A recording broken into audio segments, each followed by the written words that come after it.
What's up, friends? Welcome to Studio Wesley Live, our weekly hangout for community and connection. I'm Derek, and I got Neil, got Grace here. Those having technical difficulties, and I'm not even on the right computer, but it's fine because it's May 31st, and we're going to have a great show tonight. So good to see friends in the StreamYard room, and looking forward to chatting with folks also who might be hanging out in the audience. And then there's always Julian, who always feels the need to do something. So hey, Neil, Grace, our opening question today that I didn't get a chance to put into the private chat is, when does summer begin? Grace, how you doing? And tell us, when does summer begin? Okay, so I'm well. Hi Julian, I love you. I miss you, baby boy. Okay. He misses me too. Um, I'm all right. I'm all right. I think so summer, I mean logistically summer begins on the solstice, right? So like there's that.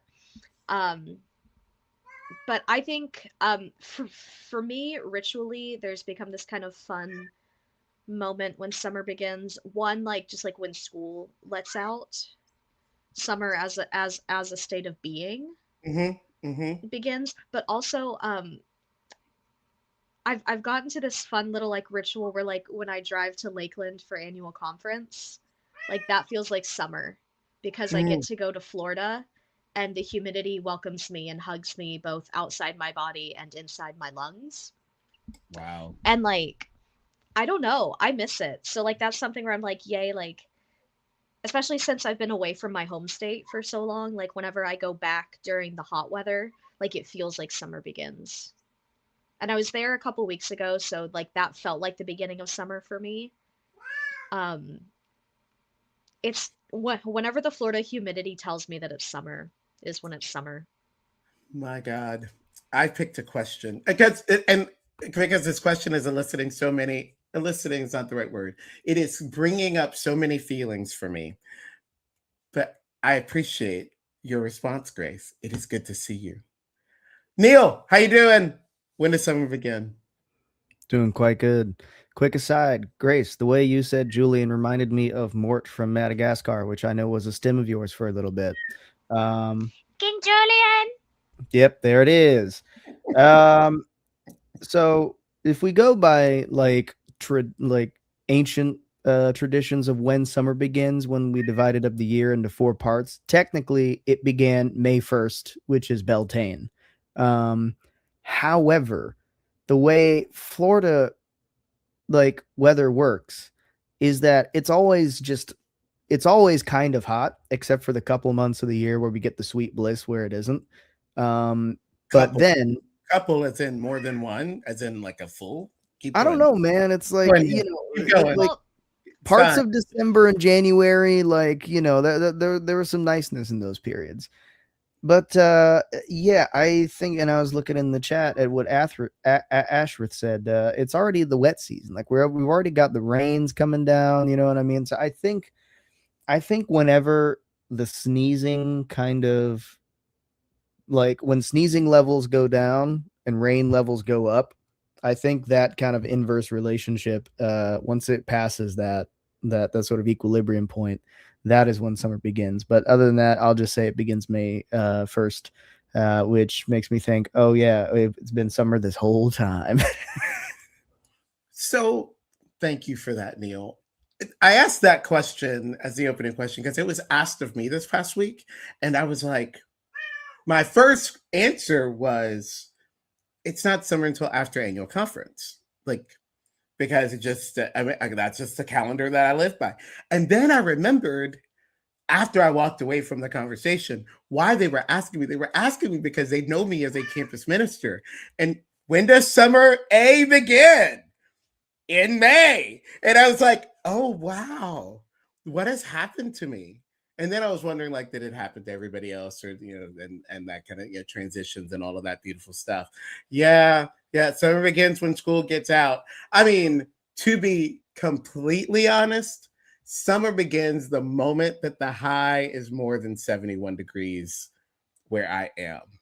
The day that's when, like, well, we just lost spring because here we are. But that's because my name is Derek. Well, Good opening question. We've gotten started. Let me ask folks who are watching, whether you're watching live or later on, I'm curious, when do you think summer begins? Taylor, Ashworth, when do y'all think summer begins? Would love to know what y'all think. Would love to get some of those opinions. As you are contemplating your thoughts on when summer begins, we're going to go directly to highlights of the week. Let's go.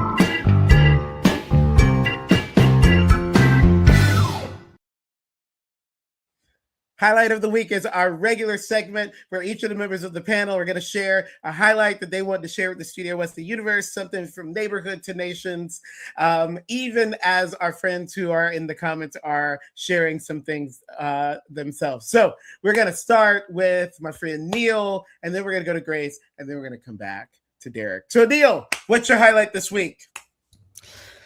So, I am back to my ways of trying to be as local as possible about things happening in Jacksonville, and some big news just happened. So, for a long time now, despite being the largest city by landmass, Jacksonville has been overlooked for its sort of food and beverage scene, but also, really, Jacksonville is like 8 neighborhoods in a trench coat passing itself off as a city. Like, let's be real, you know what I mean? Like, if we condense Jacksonville down in the way that like maybe like a city like Atlanta or Chicago is a little bit more condensed, it'd be like normal sized. But because we've got all of these parts of the city that are like 40 minutes away, that nobody leaves there, you know, like nobody who lives in Oakleaf leaves Oakleaf, you know what I mean? Anyways, Jacksonville has finally been really getting some recognition. I've talked about Chancho King, the Ecuadorian diner. The chefs are finalists for the James Beard Awards, but now finally Jacksonville is technically in the Michelin Guide, which kind of mean like is a big deal, but also like not a big deal because like it's a tire company. Who cares? And a lot of people are like, you know, still like very like Michelin, you know, like stars mean nothing, right? Like you can go to like some of the quote unquote best restaurants or best bars in the world and still have a less than great time. My friend and manager James went to Chicago, and he went to a couple places that are on the top 50 best bars, and one of them was great, the other one not so great. So you know, it's the way it is. But there's 2 places specifically in the more proper Jacksonville areas that have made it. There are also a few places, now these are places that haven't earned like a star, but they're places where Michelin is like, go to these places, they're good. There's a few that were down in St. Augustine. There's a few out like kind of by the beaches area, but there's 2 in proper Jacksonville. One of them is Rue Saint Marc, which is like kind of a French, like highfalutin French dining spot. I've sort of mentioned them in the past.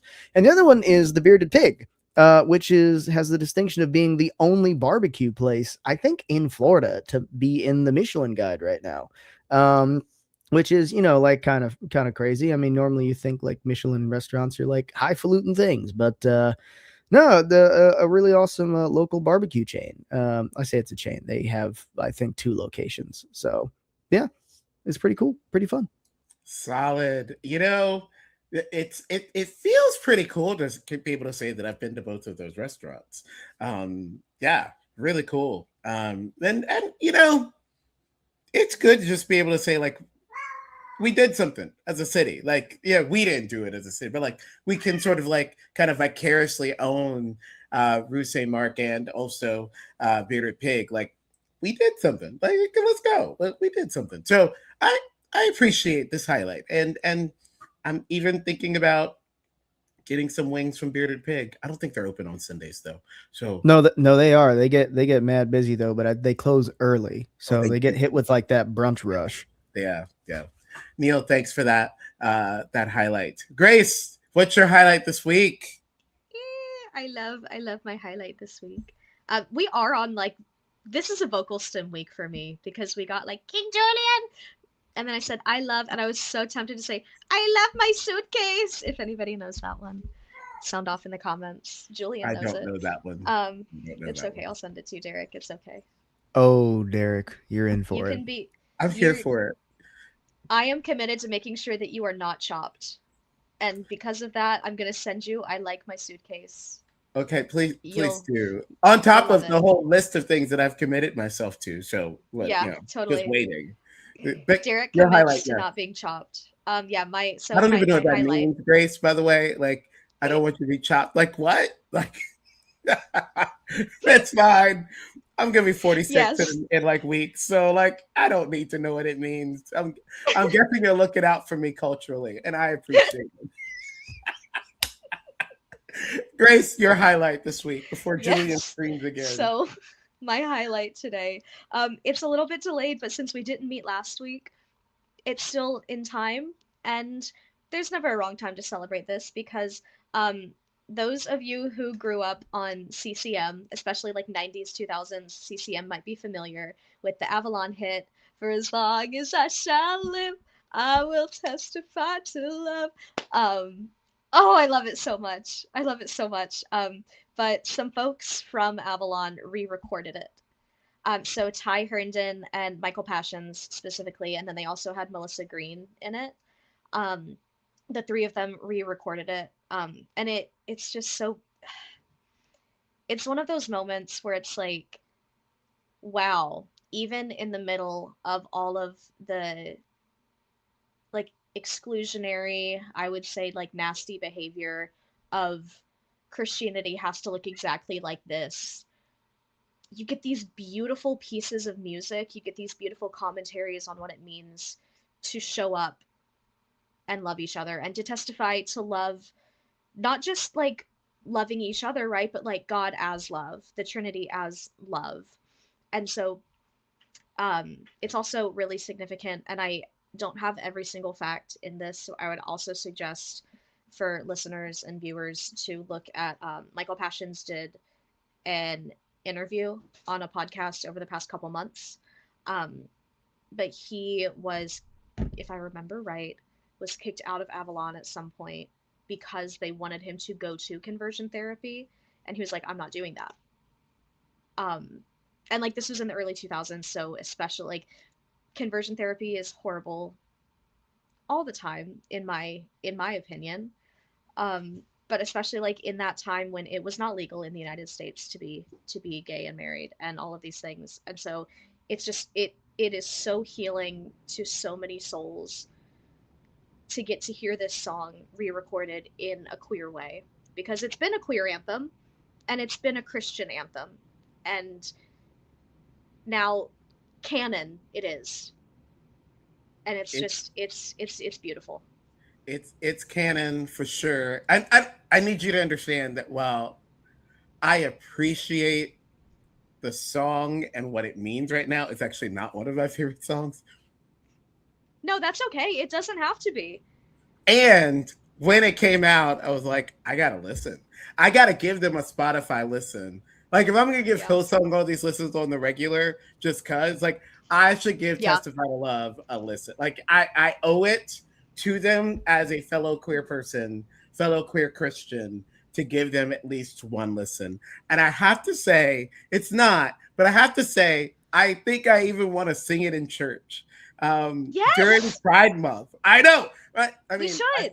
I think I will come Derek, back. Derek, you have the power to make this happen. I do. I don't spend a whole lot of time exerting power that I that I hold, but I think that the second Sunday in June when I'm gonna be leading worship, I might be like, hey Neil, let's do this. And but Neil, you're gonna have to do the colors of the rainbow, voices of the wind section because I have to choose like which register I'm hanging out in, and yeah.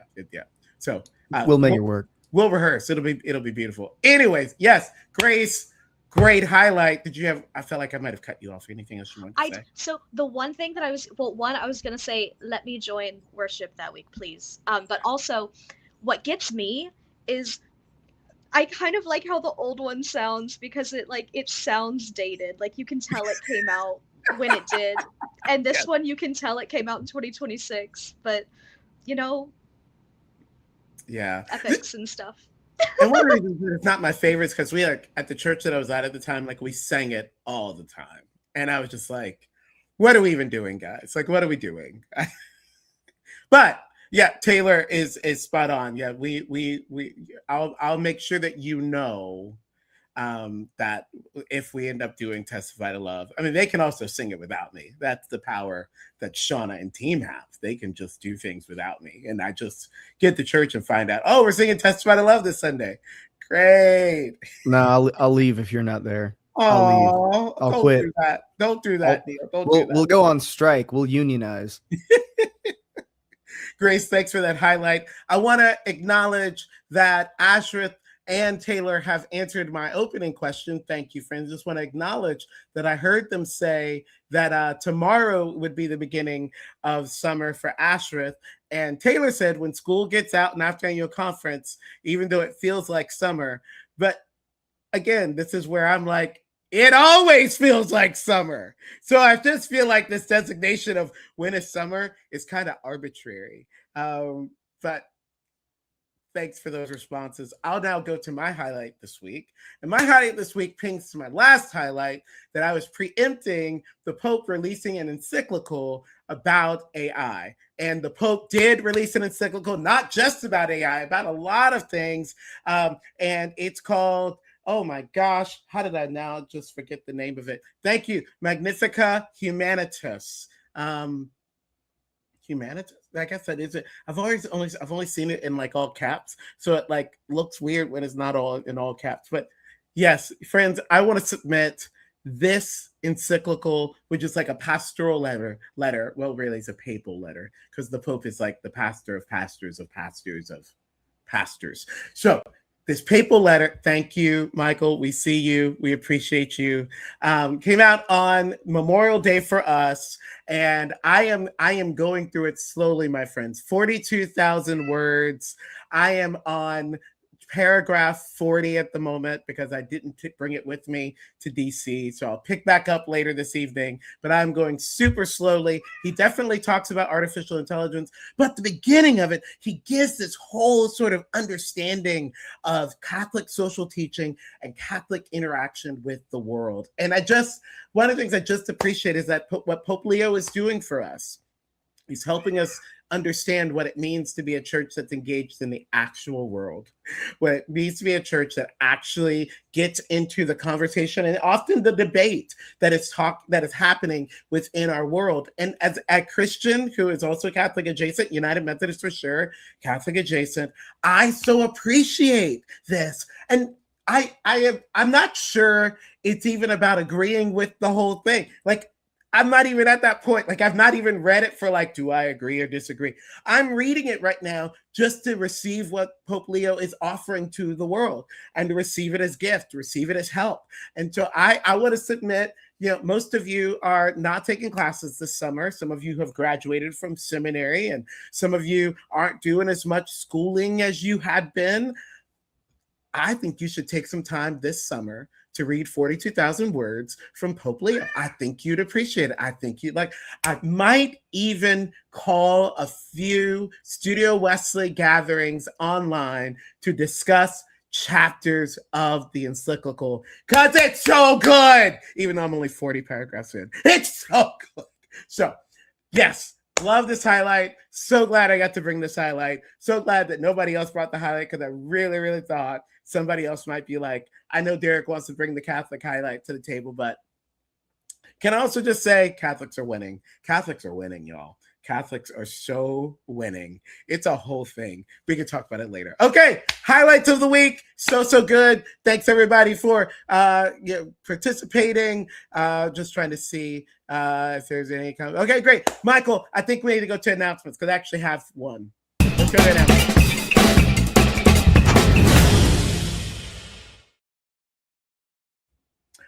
Two announcements this week. First announcement, we will not have community group tonight.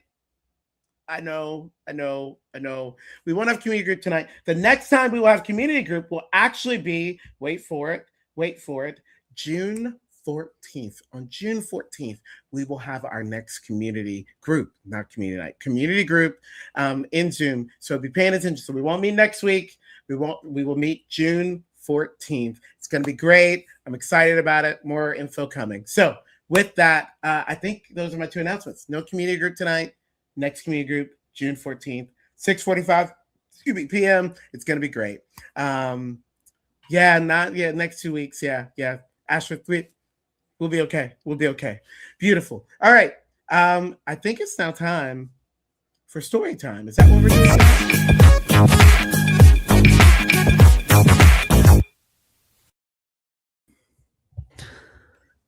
Story time. It's our segment that we sort of rotate around where Michael in the background is going to read us a story that none of us have heard before, and we're just going to have a little blind listen and respond. So, Michael, how are you doing this evening in the background? I'm doing good. How are you? Outside of being annoyed by my needy cat, everything's fine.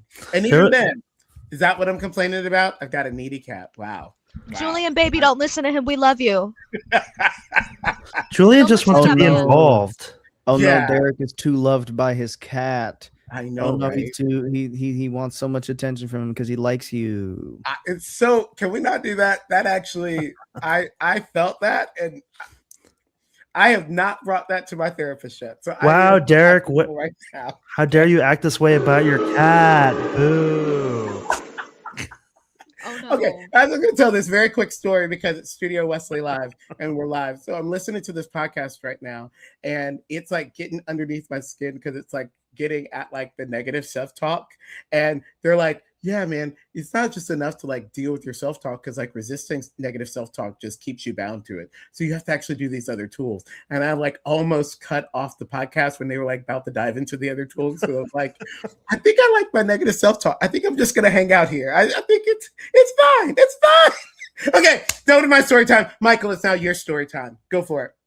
All right. So I think this is probably a topic that we could have talked about many times here on live because it's very applicable. But it came across my feed this week, so I'm going to throw it up here. The title is talking. This comes from a thread called "Unpopular Opinion." So this is just people sharing their unpopular opinions. Talking with strangers online is unhealthy and shouldn't be as normalized as it is. This person then goes on to say, "I'm not talking about making small talk with strangers. That itself is fine and can even be fun to do sometimes. But this thing with people all of a sudden seeing people online as trustworthy best friends, that is completely unhealthy, and I am frustrated with how it seems society has just completely normalized this. People online are not people you know. So the fact that it is the norm now to spend all day chatting with them in comparison to people in real life isn't good. Especially because even if you are scared of chatting in real life, talking with someone online is not going to ease that fear. On top of all this, with all the toxicity online, people end up more hurt/outcast than able to find a space for them, all of which can just lead to more exhaustion and more sadness. I'm not saying chatting online as a whole is bad, far from that, but using it as it is to fill a void and ignore any and all in real life socializing is unhealthy and shouldn't be normalized." So we've got a lot of people commenting on this one. There's actually a couple posts on this same exact thread with the exact same notion. So a lot of comments here, but we'll kick it off to you guys first. Grace, Neil, what are your thoughts? I have many. I have a lot of thoughts. I mean, I'm always listening to Reddit threads, so I'm not usually commenting on them, but I am always like consuming media where people are commenting on Reddit threads, and that it essentially that is like getting into strangers' business online because strangers asked you to get into their business. Um, and because of that, I know that Redditors especially are dramatic, and so like I get from that a couple things. One, like yeah, if you're gonna ask strangers for advice online, there's a good chance that you're gonna get dramatic advice that is not the same as if like you were chatting with people that you know. You know, like the common, hey Reddit, like me and my boyfriend, blah blah blah, me and my girlfriend, blah blah blah, my partner, like we have this one little problem. They're great otherwise, this thing. And so many of the comments are like, cheating, divorce them, they hate you, you sound like you hate them. Like it's so dramatic. But then also the person who posted this is the opposite end of that, being dramatic, posting something on Reddit to strangers saying that like that behavior shouldn't be normalized. So it's just kind of interesting seeing that and what they said about filling a void and how that's sad. Like have you had a void in your life like that before, Redditor? You know? Because like I and like we shouldn't assume things, right? But like it is often that people who don't have strong interpersonal, like face-to-face human conversations, strong relationships with people in their daily lives in front of them, like that's kind of why the internet exists, or why certain internet communities exist, are to make friendships and to make connections. And so to pull that away is so sad. Like, people have made friends, people have made strong communities based on things that they love, based on media that they love, or performers that they love, or like anything really. You can make friends, and like there's like a danger to it, but there's a beauty to it as well. So like we have to be aware, but you have to be careful when you're meeting people in real life too, or in like person to person, living, breathing human in front of you life. So I think like I just feel like OP is missing a lot of nuance of talking with strangers online. Like it should be normalized, but it's not black and white. It's gray. And OP is kind of being hypocritical. Oops. Thank you, Grace. Neil, what are your thoughts? Yeah, I'm largely with Grace on this one. Redditors, and just, I mean, people online in general, but like, and bouncing off of what Grace was saying about like Redditors and getting like these extreme opinions, it's like, yeah, this opinion just generally lacks some nuance. You know what I mean? It's like it's 2026. You know what I mean? You know, like the internet exists, and you know, for about, I don't know what, 3 to 4 years, like, you know, we could only really talk to people online. We couldn't go out places and talk to people, you know, and some people who live in really remote parts of the world, or, you know, parts of a country or a state, you know what I mean? Like, maybe their only option is to really talk with people online, you know, like if you live in one of, you know, the many flyover states here in the US where it's like, I don't know, let's say you have internet and stuff, but it's like an hour to the nearest town. You can't exactly just go out like chilling and hanging with people because you're an hour away from everything. So your only option is to potentially talk with strangers online, or converse with friends. And a lot of people have made friends that way, you know, like playing video games and stuff. I mean, I had friends where, you know, it's like, you'll be in a game together and you'll just like start chatting, and then maybe you'll hit it off or whatever. And there are people who have plenty of stories where like, yeah, I've been playing Xbox with this guy for 5 years, never met in person, finally met up at this con, and like, you know, we've been, you know, we're still like friends, fast friends and everything. But honestly, like, to Grace's point, it's more risky to talk with someone in person, you know, and I like, you know, in person. I mean, I love, and I would, you know, like these days, especially, you know, my introverted heart has been turning. Like, I prefer a lot of in-person chats these days. Um, but you know, like thinking about like all of the extra dangers that come with talking with someone in person. You know, like if you're talking with someone on Reddit or whatever, cool. Like if they're weird, block them. You're done. Don't really got to hear from them again. But like if you're talking with somebody in person and they get weird, now you're like, okay, cool. How do I, you know, protect myself physically, and how do I get out of here? Like how do I have to get out of the situation? It requires extra planning. And you know, like, and I know one other aspect, right, is that people get way too comfortable like saying mean things to people online because there is that extra layer of boundary, right? Like people will use forums as an excuse to say things they would never say to a person's face, like never. You know, like people on both sides, you know, they would call them keyboard warriors. You know what I mean? Because they're just meh, meh, meh, meh, meh, meh. But you know, if confronted, you know, face to face, it's like, okay, like 99% of them would never keep that same energy. They're just using it as a way to vent. But yeah, I don't know. It's like, on one hand, I kind of see where OP is coming from. I just think they've gone too far. I think you should not rely totally on talking with people online the same way you should not like just totally like talk to everybody you ever meet in a bar. You know, it's like don't do either of those things in too far in one direction. Just sit in the middle, you know, have a little bit of both, have some balance, man. Like that's Did you all. say One Direction? Hey, listen. So I really appreciate both of what y'all have offered, and I'm for the most part with you. I mean, I think one of the things we've just got to acknowledge is that the digital space is new. It still is new. And some of us are like super early adopters, but most of us are like later than late adopters to the innovations of the world. And so they're not completely like sold on it. And I can respect that. I think what we have to always be careful about is this imposing on others who may be finding what they need um, in the online space. Is it dangerous? Yes. And there are days that living in my nice white neighborhood is dangerous for me too.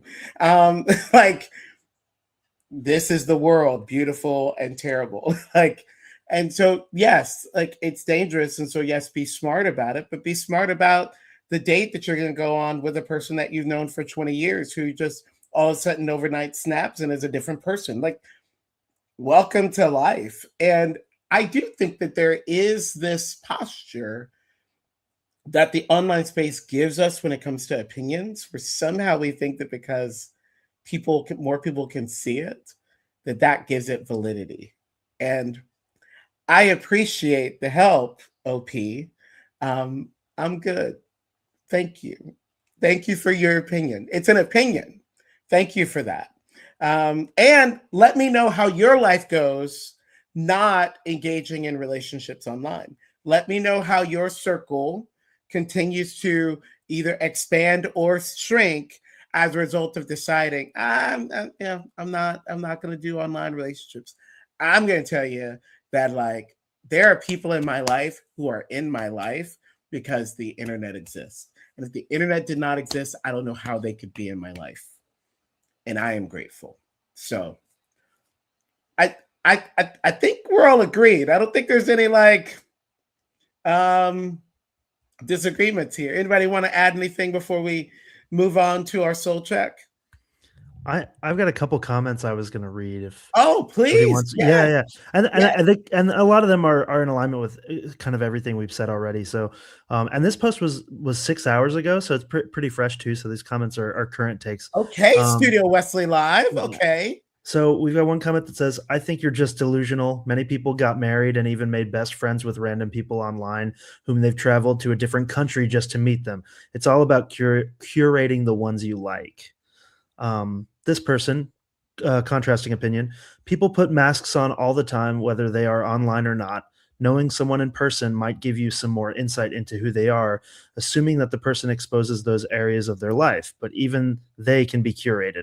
My point is that if someone doesn't want you to know who they are or aren't, being online or offline isn't going to change that. And then the last one that I liked, I just want to throw in. This person says, nah, online friends can help when in real life feels impossible. Just don't let it replace everything. So that part. Love it. And one more that I just thought about, which was so obvious, is, hey, when you're homesick, you know what I mean? You obviously can't hang out with your friends. So the friend, like whether or not you have friends who you can, I don't know, like talk to otherwise, you know, like talk to on the phone or whatever. Like that's also important. Or if you got like gaming friends, you know, or if you just hop into a random video game lobby and you're just talking with people like, hey guys, what's up? And if you got friendly people, they'll be like, hey, what's up? Like most people are actually quite friendly. It depends on the game you're playing. Some gaming communities don't talk to anybody. Just treat it like you're in like the wrong kind of grocery store. Just don't make eye contact with people. The wrong kind of grocery store. Don't think about it too much. For me, when I'm in a grocery store in too nice of a neighborhood, like there's a big difference between the fresh market in the Brooklyn Riverside area and the fresh market in the like Mandarin area. Yeah. And they will look at you a little funny. Even going to the Winn-Dixie and Ponte Vedra, it's almost like, wait, I'm not supposed to be. Man, when you're in golf country, it's a whole other beast. Like, this is our Winn-Dixie thing. The folks out there, yeah. Grace, anything you want to add before we move on? I feel like as I mean, I'm super social and have many in-person friends and all sorts of things, but like I'm thinking about middle school Grace. Hmm. I'm Hmm. thinking about and like right like children on the internet is also like extra dangerous, right? The internet is extra dangerous for Yeah. children. So like keeping that in mind, Yeah. I'm thinking about little Grace who was a freaking weirdo and like Tumblr, loved Tumblr, loved Twitter, Yeah. loved like I wasn't supposed to have social media, so I totally didn't. My parents know about all of it now. They know about Beautiful. my timelines. But like I'm thinking about like or even like Grace now who really loves certain like media that like not everybody around me does. Mm-hmm. Not Mm-hmm. everybody around me is going to engage in it the same way. And so like Mm-hmm. I know that it's strangers online. I know that they're strangers and I'm going into it with that attitude, but like you can make some really great friends online as online friends, right? You can also make friends that become in-person friends. Plenty of people like people love Harry Styles and then they become friends online and then they go to Harry Styles concerts together. That's super cute. Or like any other band, right? Like if you love a niche band and you're kind of a weird person, and I say that as a weird person, weird is weird is a good descriptor, right? But like if you're a weird person with weird interests and the people in person around you don't love those things, then like the internet can be a really beautiful option for you to make friends based on what like brings your soul joy. Yeah. And so like I'm just thinking about awkward little Grace who Hmm. was happy to find people who love the same things that she did. It's good. Now, I'll land the plane with this caveat. We need to have a conversation about bots. We need to have a conversation about AI agents acting like people in social media spaces. And not just social media spaces, but on the dating apps and all. I mean, it's a whole thing. And I just gotta say, if OP was talking about bots, I'd be like, "You right, OP. You right. Yeah. Mm-hmm. Get away from them bots. No, them bots are not helping us. Nope, nope, nope. I'm sorry. Like, yeah, yeah, yeah, yeah. That. Ooh, serenity. Ooh. Okay. Yeah, yeah. Okay. I'm gonna land the plane right there. If OP was talking about bots, I'd be like, okay, let's bring all the opinions. But if we're talking about actual humans that exist behind that phone, behind that screen, you got to treat it like we treat all humans. We test them to see if they're trustworthy. And when they're trustworthy, we little by little engage in that relationship. But yes, y'all, be safe out there. The internet is a crazy place that we are still getting used to. But it also offers us an opportunity to connect with folks that we otherwise might not be able to. So, with that, thank you, Grace and Neil, for your thoughts. We're going to have our soul break and be right back.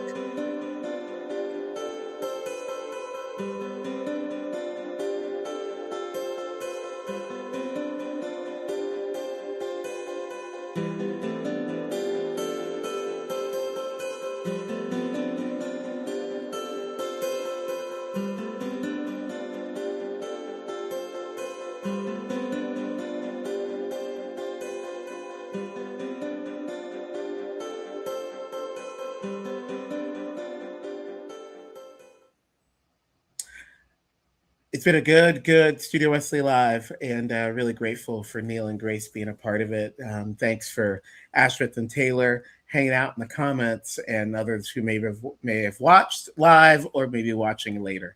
As we're ending tonight, I actually want to pick up a little bit of where we left off. Like, um, you know, it's an interesting thought that people like me can often feel isolated in this world, and so we people like me have to do extra work to build relationships and to nurture those friendships. And this is where being online has really helped me, because I get so much social anxiety often. And I know people are like, Derek, social anxiety, but you're so good around people. It's like, it doesn't really matter. Like, you can be really, really great around people, or you can be really, really shy around people. You can still have lots of social anxiety. And I am a person that definitely has that. And so it takes so much energy and work for me to often like leave my house. And I've been nourished by relationships that the effort is in opening up the app or in responding, which is still effort. There's still work there, but it's just not as much as walking out of my house. And I'm just giving that example and sort of saying all this because this summer, I do want to invite everyone in the Studio Wesley universe to take their relationships seriously. And so here's the encouragement. Who do you need to text and just say, hey, I just want you to know I'm grateful you're in my life. And I'm saying text because text might be the most accessible point of effort that some of us can make today. Some of us can write letters. Let's go. Some of us can actually get in our car and meet people for coffee or a drink or something like that. Some of us will even get in our cars or get in our plane and go travel places to just go and say to someone, I'm so glad you're in my life. But I really want to invite you this week, at least one person, text a person this week and tell them, I'm just grateful you are in my life. Why? Because our relationships matter. Our relationships make us who we are. Our relationships nourish us. Our relationships, I'll say this and I mean it, our relationships often are what keeps us alive. And so I just want to invite you to do, I've said this often over the years as a campus minister, you are worthy of a village, but you got to go get it. You are worthy of having community and a multiplicity of relationships around you. You are so worthy of that. But your work is you have to go get those relationships. You have to put in some work. You have to put in some effort, because that's how relationships grow and build and continue. And so that's my big encouragement. As we're going into the summer, even for people like me who have social anxiety, take the effort. Use this thing for good. Send a text to someone that is really important to you, or even kind of important to you, and just text them and say, I'm really thankful you're in my life. And I think that by doing that, you're going to get just a little closer to the kind of friendships that your heart longs for. So friends, go get your village. You're worthy of it. Go get your village. And with that, so grateful that y'all joined us tonight. Grace, Neil, y'all are always so, so great, and always so great to hang out with you. Friends, I think we'll be back here next week. I think. It's not completely my call. So I'll figure it out and then watch socials so we can tell you if we'll be back next week. It's summer. Summer gets weird. So love y'all. Remember, no community group tonight. We will have community group on June 14th. Remember that you are deeply loved by God and nothing could ever separate you from God's love. Friends, have a great night. We'll see you soon.